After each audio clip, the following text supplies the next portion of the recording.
here, your host. I hope everybody's doing okay. Give me a minute, see if anybody wants to come in.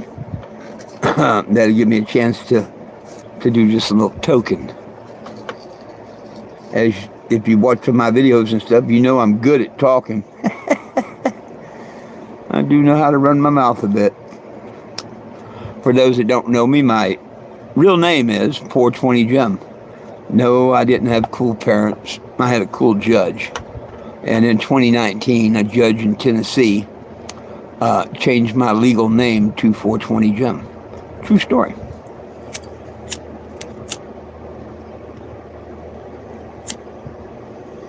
I've actually got the driver's license to prove it.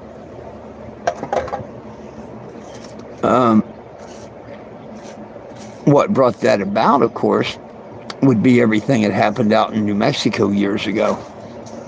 And the police department out there, sheriff to be matter of fact, one officer got pissed off because I made a complaint about him. So he used his buddies down there at the G2 Drug Task Force to set me up on a marijuana charge. They did good too. They set me up real good. They sure did. I thought I was helping a friend out. He needed a couple grams of marijuana. Hell, I didn't get to sniff it, take a hit, or make $1. I just called my one friend up and said, yo, my friend here needs a couple grams. Can you help him out? And he brought it over, and I handed the pot to him and handed the money to them, and everybody went their way. I went back to doing what I was doing, and supposedly my one friend went to work, and my friend that sold the pot, he went back wherever. Well, next day, the same thing happens about lunchtime, My so-called friend pulls up with the same guy in the pickup as the day before. Hell, man, we're finishing this job up. Hey, can you get another couple grams? That's pretty good. I'm like, well, yeah, maybe, and made the call. Friend comes over once again, couple grams. I hand the $40, whatever it was. I think it's $40 to them, and handed him the pot, and everybody went their way again.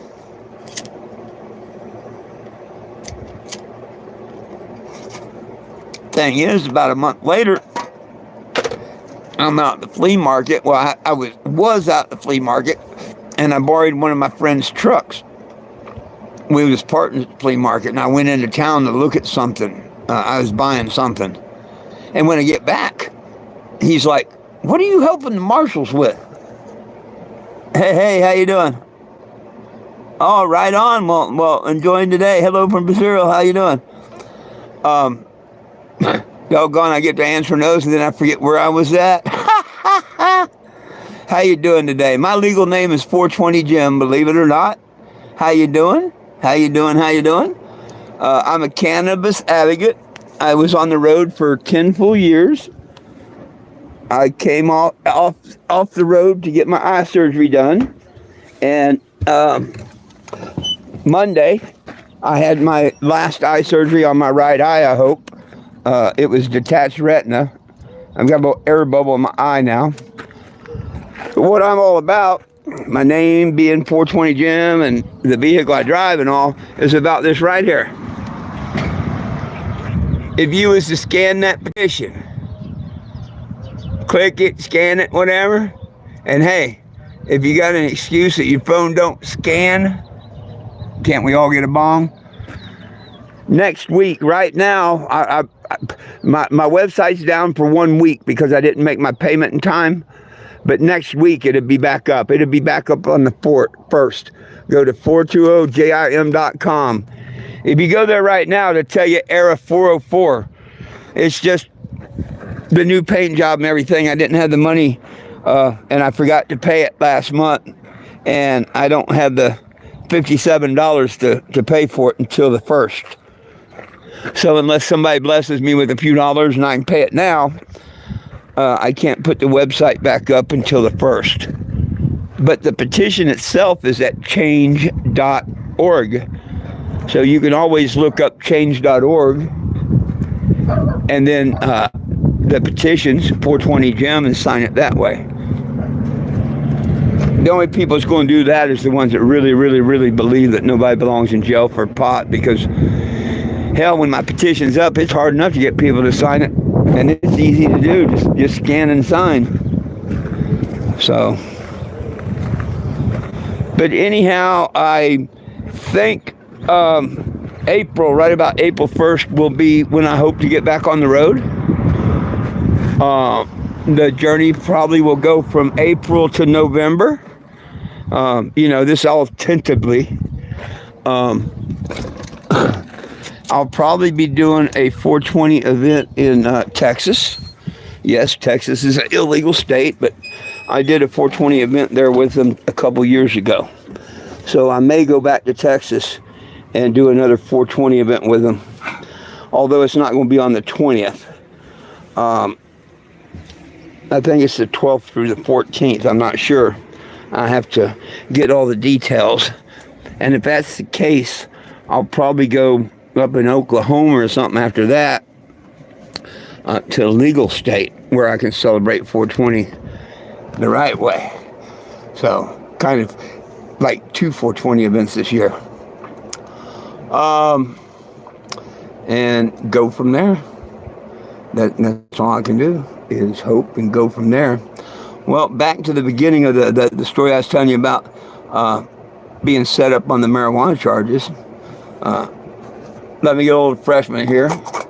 I've done a little talking. Now, let me do a toke, and then I'll get back to the story of why I'm actually 420 Jim and why I'm sitting here talking to you.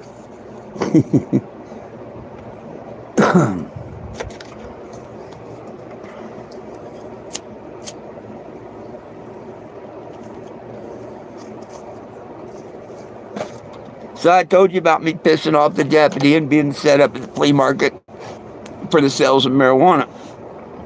And when I come back, Mr. Gooch, that's the guy that I borrowed the truck off of, he said, "What are you helping the marshals with?" And I'm like, "What do you mean, dude? I'm not helping marshals with nothing." He said, "Yeah, they were here looking for you and said they'd be back. We told them you was, off with my truck getting something done." And right then and there, I told him, I said, "Jim, I don't know why, but I'm going to jail this afternoon when they come back. I don't know why," which I had no idea why. But when a U.S. Marshal is looking for you, oh yeah, you're going to jail. You're going to jail if one's looking for you. No ifs, ands, or buts. You're going to jail because they got an order from a judge of some sort to put you in front of them. That's what marshals do, and they're real good at their jobs too.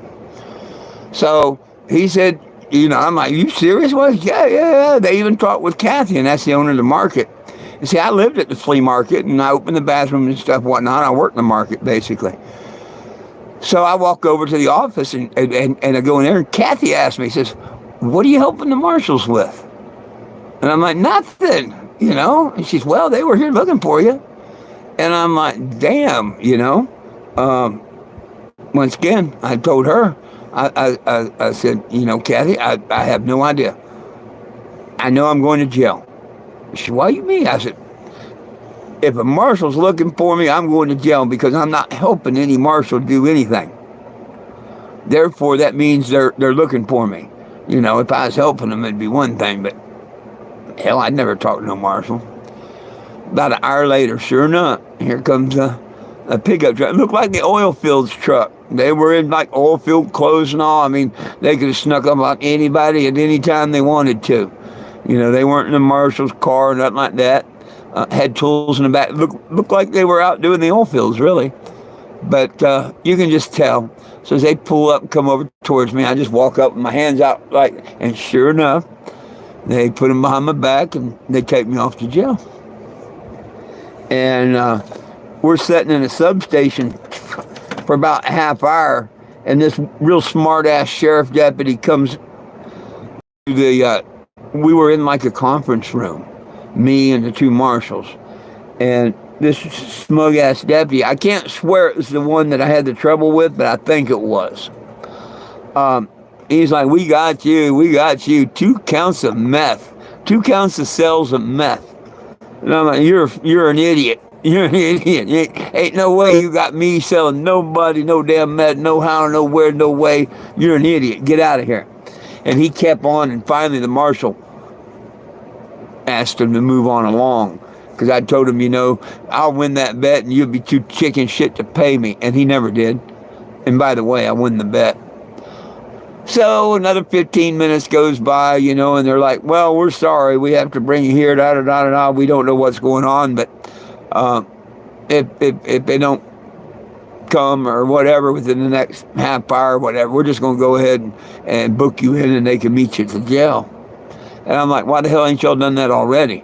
If they ain't here to talk to me, they can talk to me at the jail. You know what I mean? I was ready to know why I was being arrested and all. Because the marshals didn't know. They get a phone call, and the one tells me, he says, "Hey, they're here. They'll be in here in about 5 minutes. I want to let you know they're going to have masks on when they come in. That they're undercover."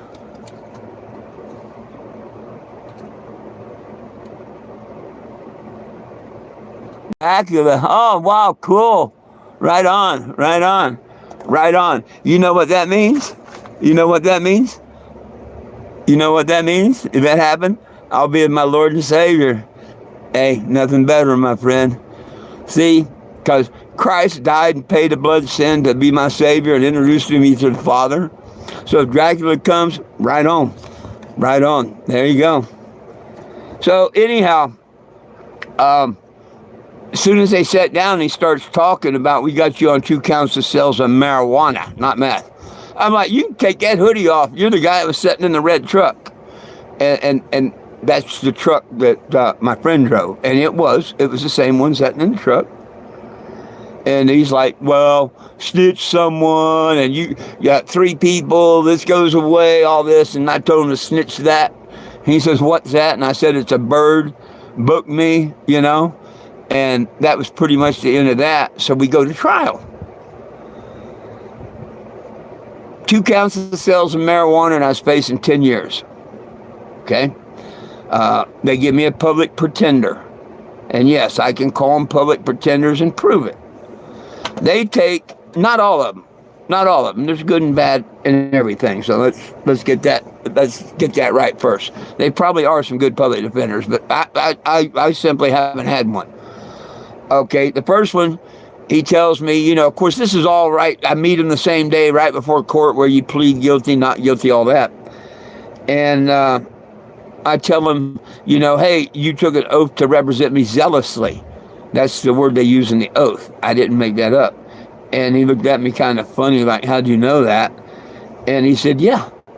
And I said, also, the state's got to prove all points of their case, right? And he said, yeah. And I said, it's simple. I want you to take this all the way to trial, and the state just has to prove one thing. And he's, what's that? And I said, what narcotic is in marijuana? Because I know chemist friends that tell me there is none, that it's just made up by the guy, that there is no narcotic in marijuana. And, hey, I wanted to get that in a trial, you know what I mean? And the attorney says, yeah, no problem, blah, blah, blah. And I go back out and sit in the courtroom for a minute, 10 minutes later, whatever. I get called up with this lawyer the first time. And he looks at the judge and says, Your Honor, I'd like to be, I think he said reclused or something like the word they use. He didn't want nothing to do with that damn case. And he never, that I remember, he didn't state a reason. Like it was bias, he knew me, whatever. I don't, if he did, I don't remember what it was. But he wanted to know if he could be released from the case. And the judge said, yes, you can. Back then, my name was Stevens instead of Jim, my last. And he's like, Miss Stevens, you got to go back down to the public defender's office, and they will reassign you a new public defender. And we'll continue the case as soon as you do that. Get down there, immediately and do that.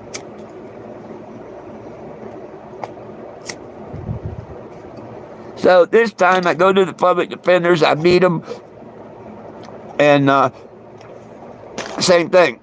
I ask him about, I ask him about him taking a oath to represent his clients zealously. And he said, yeah. And I said, they got to prove all points of their case, right? He said, yeah. And same thing. I said, well, just have them prove to my jury what narcotics and marijuana. And he said, yeah, no problem. We were scheduled for court the next day. We go in, and this guy starts talking about drug court and probation. And saying, whoa, wait a minute. Your Honor, who is this guy? He says, he's your attorney. Oh, hell no, he's not. Well, I didn't say hell. I'm like, no, Your Honor, he's not. This ain't the same guy I talked to yesterday or nothing. I don't agree to a darn thing this guy says. Blah, blah, blah. And the judge says, well, you have the right to fire that attorney. And, I was going to throw in hell. One could quit, but I didn't have to. And I said, yeah, that guy ain't my attorney. No way, no shape or form. And he said, well, you got to go back down to public defenders, get another attorney, and we'll reschedule. Yes, sir. They tried to trick me this time. They sent me to a private attorney, which worked for the public defender at the time. He just didn't work out of their office, but he did both, public defender and private attorney. And they made me think they were sending me to a private attorney. His name was Cosmo Repo. I'll never forget his name.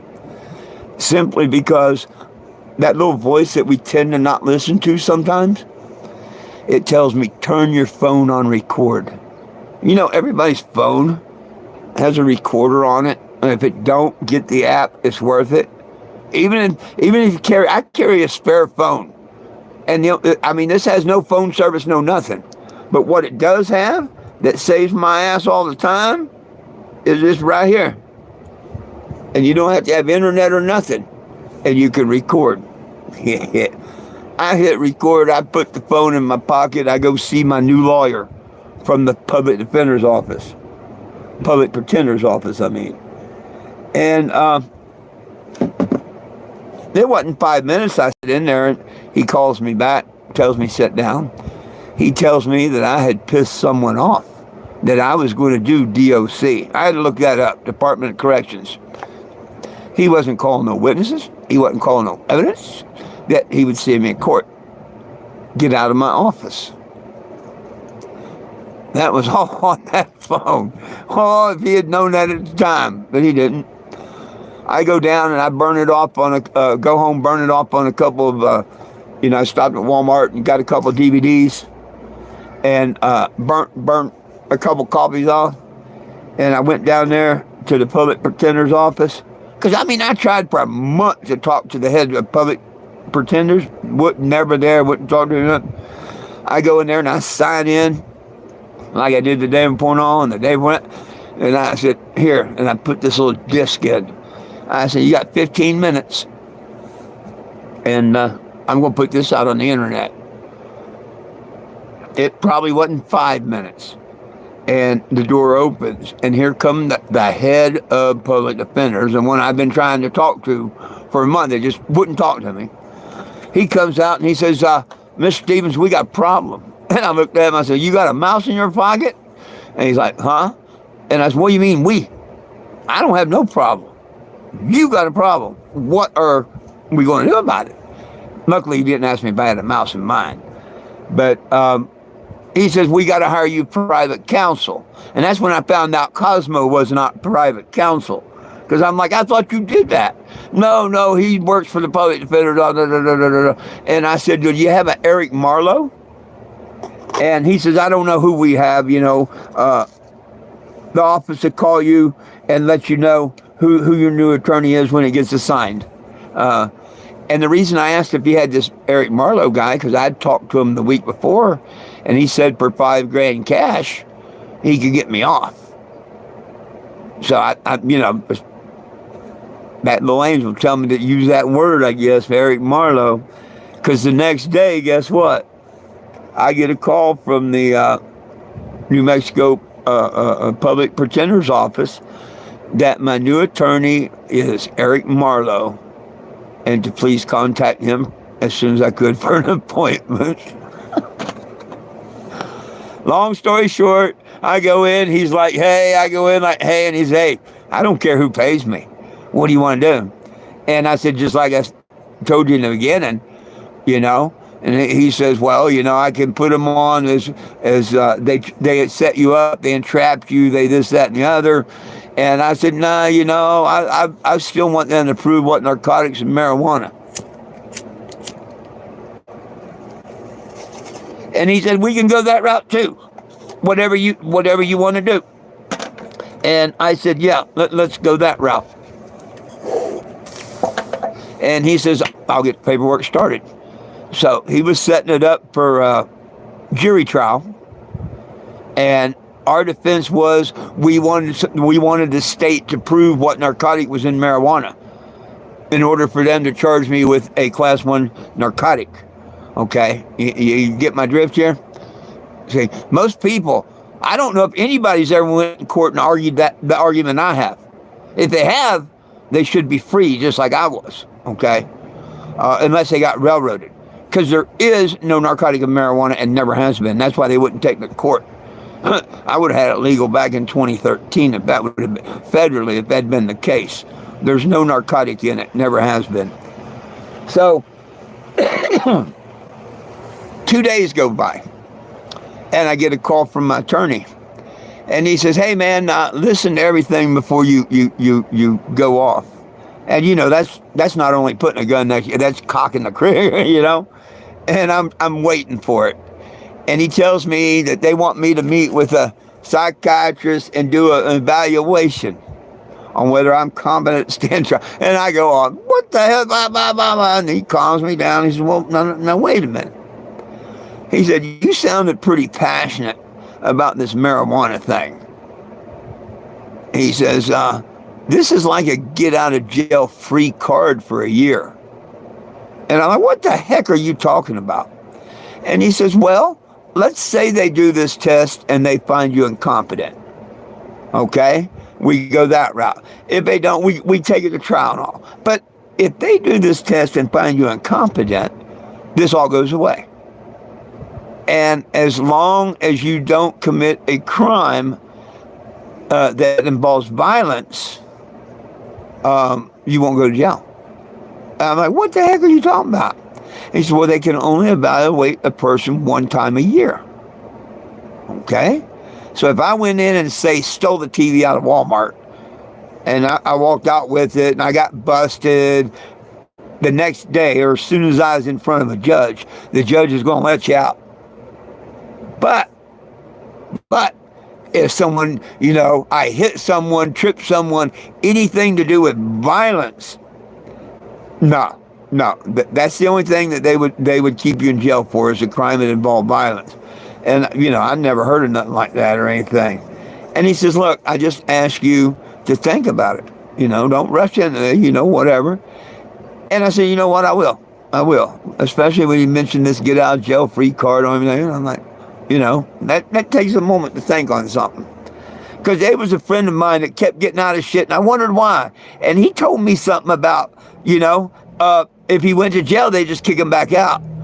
But I didn't know what he was talking about before, but evidently he had been evaluated before, and he just didn't tell me the whole story and whatnot. But getting back to mine, that night's when I basically had, I don't know if you call it a dream, a vision, an idea, whatever. I was just fed up with it. And someone needed to stand up for our rights to cannabis, and I figured that was me. And I called up his office and talked to him and said, you know what, Mr. Marlowe, you're my attorney. You think this is the way to go? I'll go in, I'll meet him, I'll tell him, I'll just talk to him. I'm not going to try and finagle nobody or nothing. I'll go in there, I'll listen to him, I'll answer the questions, and we'll see what the good Lord, does. And he says, cool, I love that. I go there to meet him at a probation department, some doctor. We were there a couple hours. And they were all kind of tests, like what they call the mechanical puzzles and stuff, and then paper puzzles, and then, the blots and stuff. I mean, they made it look really good. And I think I was there like 2 hours. And in the end, you know what they said?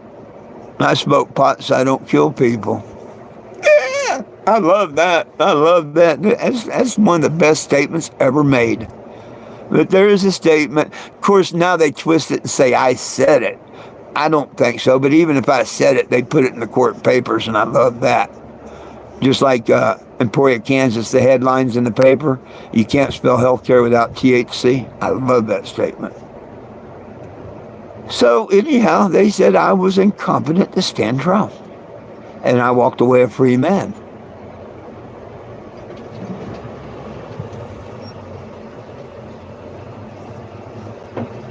True story.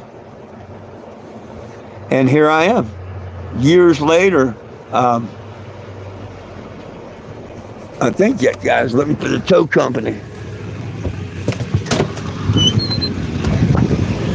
Oh, he's towing that vehicle. I wondered. I thought he was looking for the tow company out front.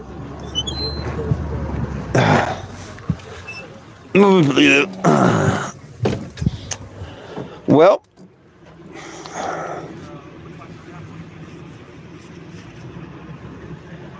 Dracula. Well, my friends, I'm going to take another puff here. Probably show you the RV one more time. And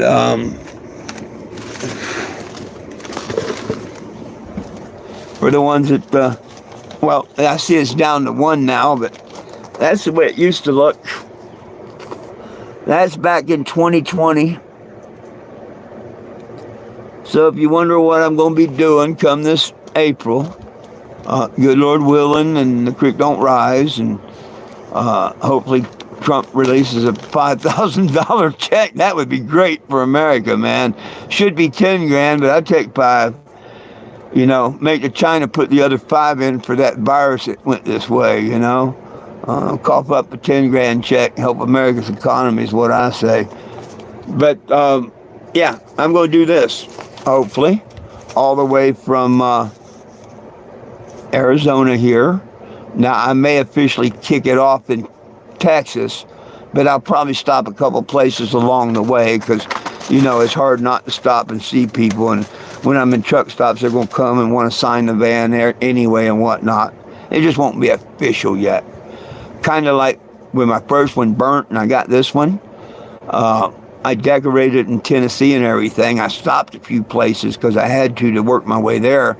But it officially became the Cannabis 2 and was christened at the Vietnam Veterans Healing Field in Indiana. And right now I'm not free to say, well, I am, but I'm not going to. I am in conversation with the healing fields. And I look forward to hearing back from them after their board meeting. And that's all I'm going to say on that for now.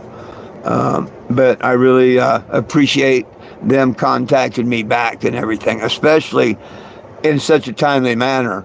I was not expecting a call back until after the first when the board met. So, you know, high respect for the board members they got there now. High respect. A lot better than, I guess, than, well, I'm not even going to say. I'm not going to say. There's a couple other presidents that were there before. That's all I'm going to say. But as that develops, if that develops more and whatnot, more update on that, because that's a big, huge thing. It's a big, huge thing. If either way it goes, it's a big, huge thing. Yeah.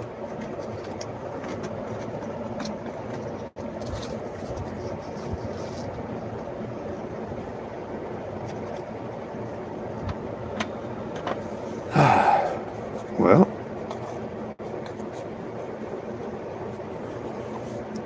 going to, and people ask you, don't you have a pipe? Yes, I have pipes and stuff. Man, I'm old school. There's something about a can. I've always loved a can, used a can. And, you know, if it's good, don't change it.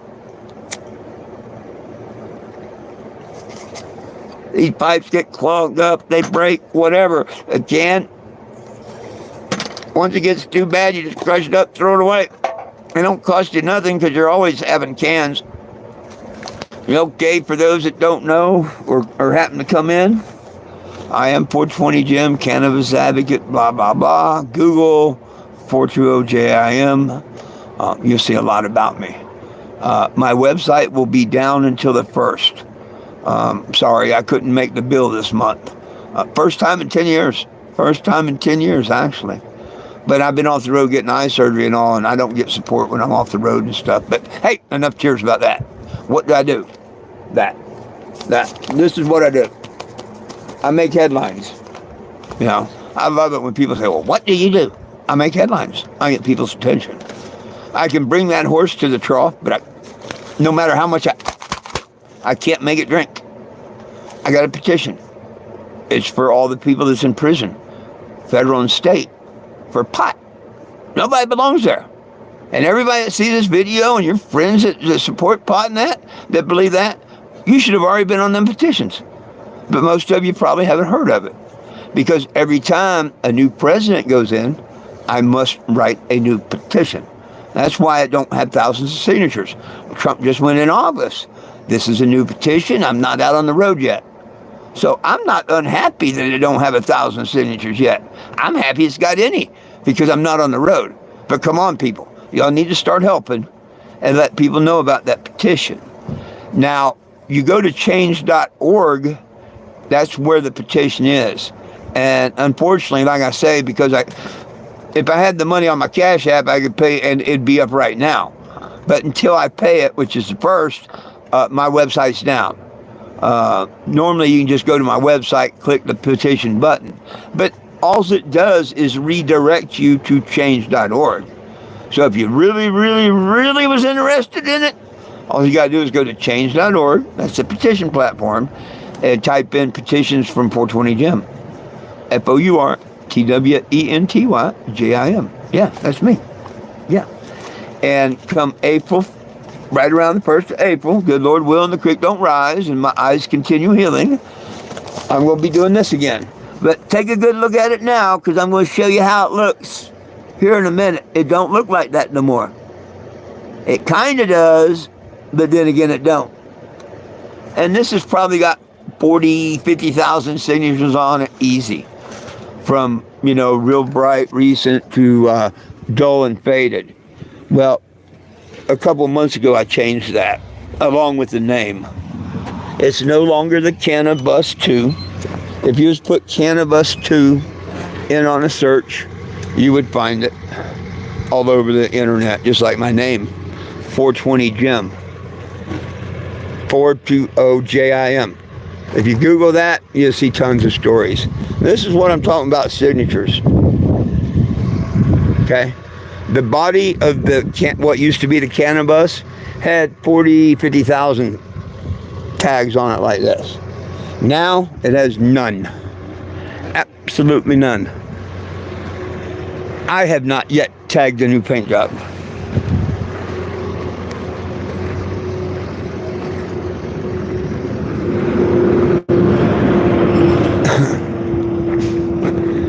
I hope to be giving out these little miniature Jesus statues on this journey because everyone needs a little Jesus.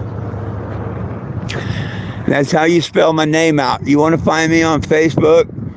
Spell it out like that. Do a Google search.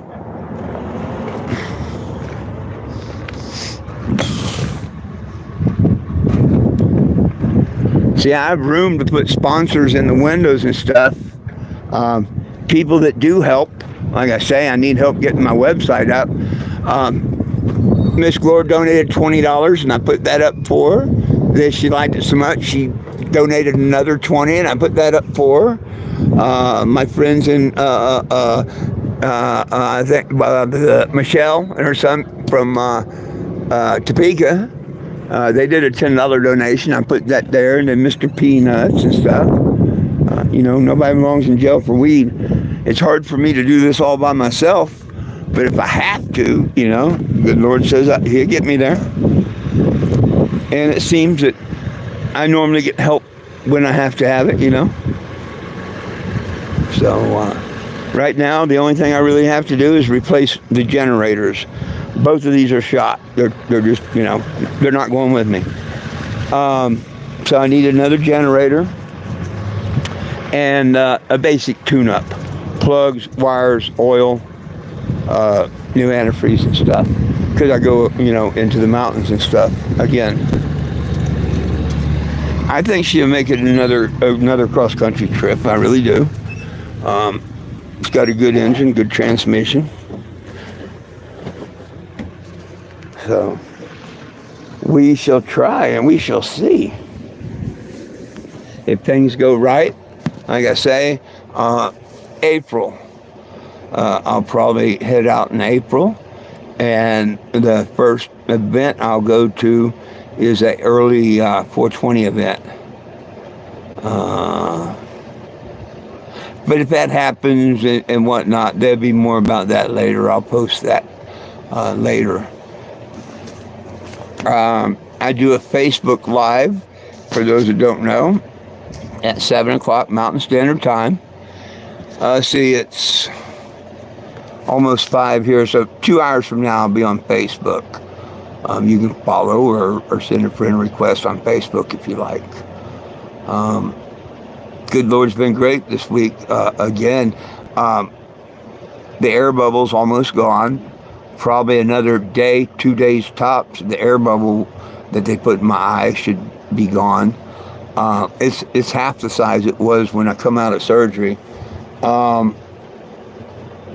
the retina, thank God above, seems to be staying attached. And the vision's slowly getting better. I see twice as good as I did yesterday. It's still blurred vision and all. But, I can count my fingers holding my hand out. I can see the outline of the phone and the glow of the screen from, back here. It's just real blurry. But as I get, right up on it, so the good Lord looks like He's going to give me vision back in this eye, so I'm real thankful about that. If I can get the cataract surgery scheduled and done between February 1st and the end of the month, I'll have one of my cataracts done. Probably won't have the other one done. I don't know if I have enough time. That all depends. But I probably will have one of my cataracts done. If, I'm sitting here another month getting ready to get back on the road. And that'd be cool. That would be cool. Well, I'm going to take another toke. If there's no questions or nothing, I might as well just smoke a little bit, and I'll continue my conversation on Facebook tonight. If you join me there's people that's been there the whole 11 years I've been out here. They followed me since 2014. Yep. And I've got a lot more than people thought that followed me from back in the day. I have some people that don't, we call them trolls, haters, whatever you want to call them. They were trying to convince people that all my people when I first started this were gone. Nah, more and more are coming out of the woodwork. Heck, I hadn't seen Chris Mazansky name pop up in many a year, and it popped up on one of my lives yesterday or day before. And a lot of my old followers are still here. So it's cool. It's cool.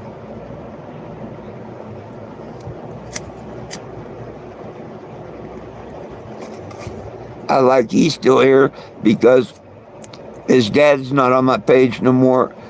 When my account got screwed over, me and his dad account I never got back because he has way over as many as you can have, and I never could get back on his friends list. But that's Jeff Mazansky. That was his dad, the guy that got life without parole in Missouri. Did a little over 20 years. I mean, that's just crazy. And that's what helped keeps me going and fighting for the prisoners. His story, Lance Glor's story, everybody's story. Thank God I never went to prison for it. But to me, it saved my soul. Cannabis saved my soul. I got baptized last year. I found Christ. I found my Savior. People wanted to make fun of me about the cross and weed. And heck, look what it just did to me. Yeah, we should not be smoking cannabis. We shouldn't be putting smoke in our temple. I agree with you on that. So far as the euphoria, I don't think he minds at all. You know, as long as you're not out hurting nobody or anything like that, I don't think the good Lord minds if you heat your plant up and you feel a little euphoria from it. If anything, it calms a person down. Well, they say that the good Lord don't mind wine, right? We know that. Well, just not too much. Well, if you have too much, you get violent. So I'd much rather see somebody smoking weed than drinking alcohol any day of the week. But we should all be eating the cannabis plant, not smoking it. If you don't want to get high, don't let heat get to it at all at any point, and you won't get high from it. But the medical benefits of it is skyrocketing, and that's why they're not going to tell you about it. That's why they don't tell you about it. But you go do a little research, there's a little research. Marijuana is in 80% of the world's medicine, not the world's medicine. It was in that pharmacopoeia or whatever the heck they call it up until like 1931, 41. So I don't even remember the year that they took it out of that book. But if you go back and do just a little research, it's all still there.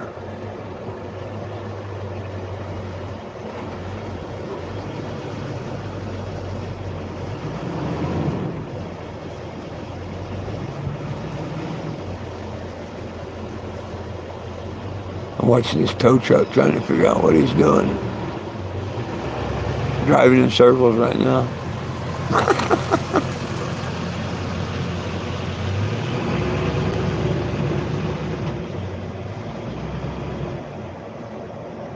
What in the world is he going to do? Maybe he's going to swing the front around and get underneath the front and back it out of here. Who knows? I'm watching a tow truck driver pick up a vehicle. So, you know, that keyboard is there in case you'd like to ask me a question. Like, what's some gray-haired old man doing on here with the name of 420 Jim?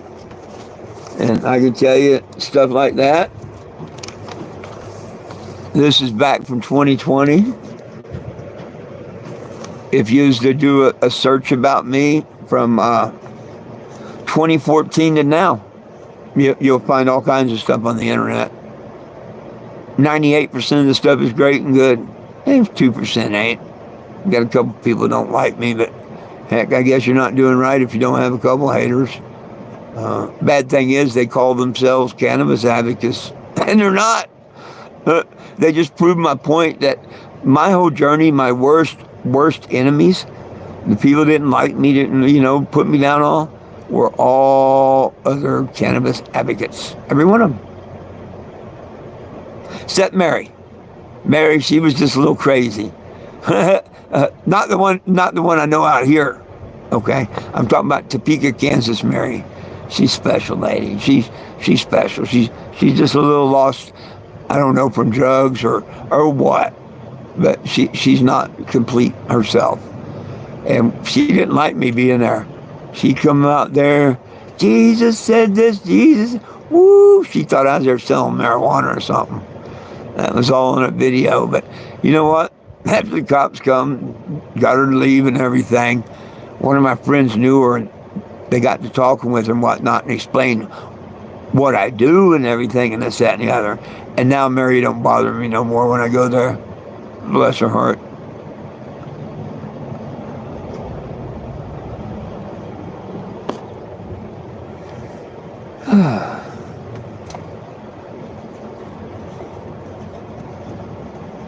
I was doing a series on the one of my trolls. I stopped at parts, I don't know, halfway through part 7, I think. You know, how many times can you post and put someone's a liar? And, to me, that's enough. If people don't believe what a liar is, they won't believe I play them another dozen or 2 dozen tapes. You know what I mean? Because same old bullshit, same old lies, pretty much. Couple of new ones, but hopefully something happens on that before long.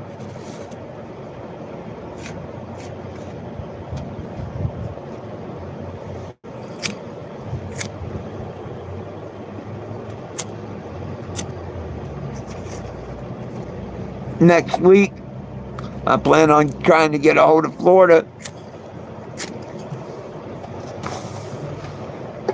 And I'm sure all they want's the $500 warrant out from the court. You know what I mean? I'm sure if I went there, got arrested, spent one night in jail, the next day the judge throws it out. Or you can pay the $500, you'd be out on bail. And then the next day you go into court, the judge just keeps the $500. I mean, I'm 66. I know how the courts work. They ain't changed since back then. And Monroe County's like that. So I'm going to see if I paid the $500, if that lifts the warrant. Do I have to see it? They can't even open the case. I talked to the lady for 45 minutes. She was really, really nice and couldn't understand why she couldn't open the case or nothing. But she couldn't get, and I know why it is, that I never went in front of a judge, pled guilty, and accepted probation. I would never, ever, ever, ever, ever do that. I learned about probation when I was a kid, a juvenile. Me, my brother, all of us was put on probation. And we would something with the family, whatever. But we were all on probation. I remember that. And Jeff LaHurt, he was my probation officer, and I had to report to him and all. And So when they say that I pled guilty and took probation, I got to see that paperwork I signed. And you better do some little researching on that signature and make sure that shit's mine. No, that never happened. But I think. And see, that might be why she couldn't get into the case or anything. Who knows? But it boils down to that there's a $500 warrant. Okay, the court, as far as they're concerned, they don't care about it. But the sheriff has this $500 warrant, and what I'm thinking that is that's it. You pay the $500, the warrant will go away. So I'm going to contact them next week and see if I can give them, $10 a month, because I am on retirement, limited income. Hell, it's been pushing 40 years. How about $10 a month, and let's just squash this. And if I miss one of the months, well, go ahead and put your warrant back on me. The worst thing you say is no. And if that happens, well, next step is contacting the governor's office and asking for a pardon. I mean, why not? If I don't ask, couldn't get one. Look how Biden was getting them out. Maybe I could get a pardon from the governor if he heard the whole story. You never know. You know what I mean? So I got a lot of things in the works and that I got to get done in the next 6 weeks, I want to get on the road. And hey, if there's anybody out there that wants their business, their whatever, seen pretty much coast to coast, or at least from Arizona to DC and back, hit me up. Tell me that you want to be a sponsor and how much you want to sponsor and whatnot, and we can put some artwork on the Cannebago for you. I have windows, I have body space and stuff, whatever. Sam's Tattoo Parlor, Joe's Smokehouse, CBD is us, anything that somebody wanted to advertise. Because trust me, this thing gets photographed up to thousands of times a day. It makes front page news. It makes television news. That's just one. If you need more proof, if you want to try, and then we're not talking no stupid big money either to be a sponsor. If you want to be a sponsor, get a hold of me. We can work something out. And I might even be able to make the decals and everything for you because I have a sign plotter. But yes, I am looking for a couple sponsors and stuff. And we can see if we can make this happen. I personally, will be putting in every penny I can. I'd like to keep my RV spot, but I think I'm going to go ahead and give it up with the promise that they have one when I come back, because they're good people and they probably would, unless some good reason they don't. But yeah, I'm probably going to do that. So I will have $1,000 a month myself I'll be putting in on the journey. Now that's good this year because I've never had that before. I always had to stop for a couple months, save up $2,000, $3,000, $4,000, whatever it happened to be, and then start back out. Well, this year, because of my eyes, I didn't get to do that. Nope. So this year's startup is going to be really, really rough, and I could use some help. Hopefully, in the next week or two, I'll get a bank account and probably start a GoFundMe, with the mission and all that stated out. And if people start getting behind it, I'll go ahead and start looking to file the paperwork to do a march, a 420 march. Not on 420, but, a cannabis rights march, probably for July, not July 4th. That would be too crazy. But maybe the weekend after, the weekend before, or something like that, depending on what the permits, you got to take what dates you can get and stuff when you file for permits in Washington, for parks or marches or stuff like that. A lot of people file years in advance. I found that out years back when I done it, so. But I'm pretty sure we can pull it off. Well, my friends, catch me over there on Facebook, 420 Jim. That's all you got to look up. It's 5:11 now, so it's 7 this time. Just under 2 hours. I'll be on my Facebook. Good Lord willing, the creek don't rise. I'll be back here tomorrow on YouTube, and we can talk again. It's all about peace, love, and cannabis for all. One team, one dream, united we stand, and if we try, we can all get along. My doggies, Lulu and Jack, love you. I love you, and Jesus loves you. Have a blessed day. See you tomorrow.